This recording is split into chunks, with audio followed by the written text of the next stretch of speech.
సరదాగా టాలీవుడ్ రివైండ్ లోకి తీసుకెళ్లిపోతాయి ఈ రోజు. మొబైల్ మసాలా వారి టాలీవుడ్ రివైండ్ లోకి వెళ్ళిపోతే మనం మాట్లాడుకోవాల్సింది మనం చాలా సార్లు చూసిన సినిమా, చూసిన ప్రతిసారి మళ్ళీ మళ్ళీ నచ్చేసిన సినిమా అనమాట. ప్రపంచ వ్యాప్తంగా ప్రేమ కావ్యాలు అనదగ్గ సినిమాల జాబితా తీస్తే గనక అందులో ఖచ్చితంగా ముందు వరుసలో ఉండేటువంటి సినిమా. రోజ్ గా కేట్ విన్స్లెట్ ని మర్చిపోతామా కదా, జాక్ గా లియోనార్డో డికాప్రియో కళ్ళ ముందే ఉంటారు. నేను మాట్లాడుతుంది టైటానిక్ గురించి. సో అసలు వాళ్ళిద్దరి పర్ఫార్మెన్స్ కి మనం ఫిదా అయిపోయాం కదా అప్పట్లో.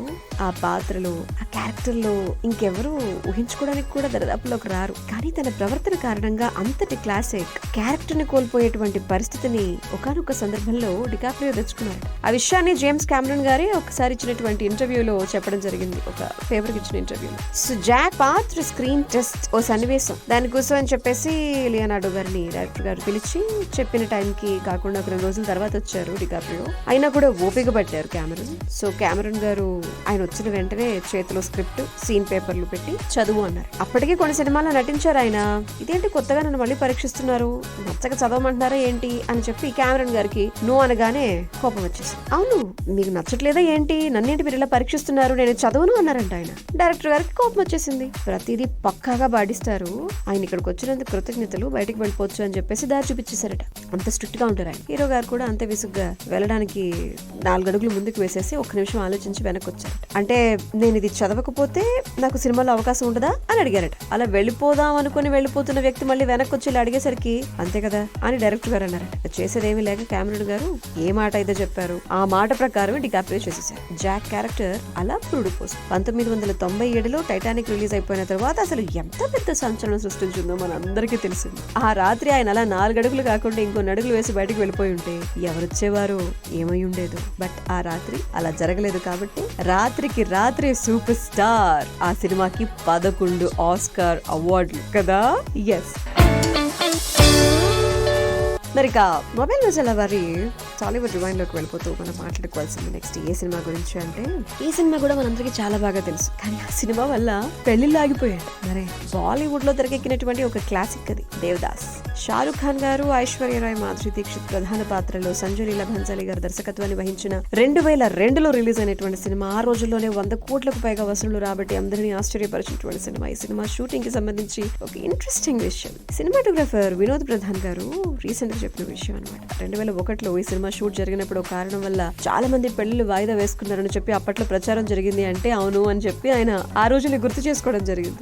ఆ రోజుల్లోనే భారీ బడ్జెట్ తో ఈ సినిమా రూపొందించబడింది. ఈ సినిమా షూటింగ్ టైంలో సంజయ్ లీలా భన్సాలి గారు ఎక్కడ రాజీ పడలేదట. సినిమాలోని కొన్ని ఇంపార్టెంట్ సీన్స్ కి సంబంధించి చంద్రముఖి కోటలో దాదాపు కిలోమీటర్ మేర భారీ సెట్ చూసిన వాళ్ళందరూ ఆశ్చర్యపోయారు. పెద్ద సెట్ ఎలా వేస్తారా బాబు అన్నట్టు. సెట్ మొత్తం కూడా మిరమిట్లో గొలుపుతోంది అనమాట. 2500కు పైగా భారీ లైట్స్ అలా కాంతులు ఈనాలని చెప్పి సిటీలో ఉన్నటువంటి జనరేటర్లు అన్ని కూడా సెట్ లోకి వెళ్ళిపోయాయంట. ఏంటయ్యా బయట ఎక్కడ ఏం దొరకడం లేదు, ఎవరికేం కావాలన్నా కూడా అందరూ జనరేటర్ లేవు అంటున్నారు అని చెప్పేసి. అంటే జనరేటర్లు అందుబాటులో లేకపోవడం వల్ల ఆ టైంలో చాలా మంది పెళ్లిళ్ళు వాయిదా వేసుకున్నారని చెప్పి అప్పట్లో ప్రచారం చాలా జోరందుకుందనమాట. వినోద్ గారు చెప్పారు ఈ విషయాలన్నీ. శరత్చంద్ర చట్టోపాధ్యాయ గారు రచించినటువంటి దేవదాస్ నోవెల్ ని తీసుకుని ఇంత గొప్ప సినిమాగా రూపొందించడం, షారుఖ్ ఖాన్ గారు, ఐశ్వర్య రాయ్ ప్రేమికులుగా గొప్పగా పర్ఫామ్ చేయడం, ధనవంతుల కుమారుడు అనేటువంటి దేవదాస్ ముఖర్జీ లండన్ లో లా చదివి తన చిన్నప్పటి స్నేహితురాలు పార్వతిని పెళ్లి చేసుకోవాలని చెప్పి ఆశతో ఇండియాకి వస్తాడు. అందుకుగాను తల్లిదండ్రులు అంగీకరించకపోవడంతో ఇక మద్యానికి బానిసైపోతాడు. ఆ టైంలో పార్వతికి మరో వ్యక్తితో వివాహం జరగడం వంటి అంశాలతో ఈ సినిమా చాలా బాగా ప్రొడ్యూస్ చేయడం జరిగింది. సుమారు 50 కోట్లతో బడ్జెట్. మరి ఫస్ట్ కేన్స్ ఫిల్మ్ ఫెస్టివల్ లో ప్రదర్శించినటువంటి ప్రశంసలు అందుకున్నటువంటి ఇక 2002 జూలైలో ప్రేక్షకుల ముందుకు దీన్ని తీసుకొని రాగా 168 కోట్లు రాబట్టినటువంటి సినిమా. దీని గురించి ఎంత మాట్లాడుకున్నా తక్కువ నిజం.